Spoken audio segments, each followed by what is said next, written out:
அவை தலைவர் அவர்களே, 2014க்கு பிறகு தோற்பதை வாடிக்கையாகி போனது, தோல்வியா வழக்கமாகி போன பிறகு ஆமாம் ஜெயித்தீர்கள், ஆனால் தோற்பதும் வாடிக்கையாகியது அல்லவா? அவை முன்னவரே, தோல்வி வாடிக்கையாகி போன பிறகு இவர்கள் முதன்மையான விஷயமாக இவிஎம்ஐ குறிவைத்தார்கள். இன்று உங்கள் வாயிலாக அவைக்கும் அவை வாயிலாக நாட்டு மக்களுக்கும் தெளிவுபடுத்த விரும்புகிறேன். இவிஎம்ஐ யார் நாட்டுக்கு கொண்டு வந்தார்கள்? அவை தலைவர் அவர்களை யார் அறிமுகப்படுத்தினார்கள்? மார்ச் மாதம் 15ஆம் தேதி 1989 ராஜீவ்காந்தி இந்த நாட்டின் பிரதமராக இருந்தபோது அப்போது இவிஎம்ஐ அறிமுகப்படுத்தும் சட்ட திருத்தம் கொண்டு வந்தார். இப்போது ராஜீவ்காந்தியின் இவிஎம் சட்ட திருத்தத்தையும் நீங்கள் எதிர்க்கிறீர்கள்.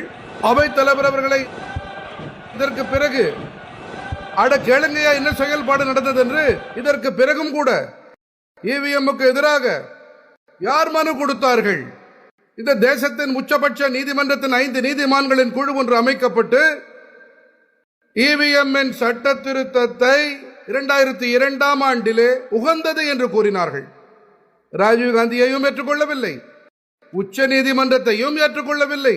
பிறகு 98ஆம் ஆண்டிலே மத்திய பிரதேசம், ராஜஸ்தானம், தில்லி இவற்றிலே வெறும் 16 சட்டமன்ற தொகுதிகளில் மட்டும் பரிசோதிக்கப்பட்டது. எத்தனை கவனமாக செய்யப்பட்டது இதையும் முழுவதும் தெரிவிக்கிறேன். உட்காருங்கள். இதில் எத்தனை கவனமாக தேர்தல் ஆணையம் செயல்பட்டது பாருங்கள். மத்திய பிரதேசம், ராஜஸ்தானம் மற்றும் தில்லி இந்த மாநிலங்களின் வெறும் 16 சட்டமன்ற தொகுதிகளில் இது சோதனை செய்யப்பட்டது. அனைத்து வித சோதனைகளுக்கு பிறகு இவிஎம் பயன்பாடு முதன்முறையாக ஒட்டுமொத்த தேசத்திலும் 2004ஆம் ஆண்டிலே செய்யப்பட்டது. 2004க்கு மகத்துவம் உண்டு மன்ற தலைவரே. முதன்முறையாக 2004 நடந்தது. மொத்த மக்களவை தேர்தலில் எங்கள் ஆட்சி காலத்திலே இவிஎம் பயன்படுத்தப்பட்டது. ராஜீவ்காந்தி கொண்டு வந்தார். அப்போதிலிருந்து 2004 வரை. மேலும் 2004 தேர்தலில் யார் ஜெயித்தார்கள்? அவர்கள் ஜெயித்தார்கள்.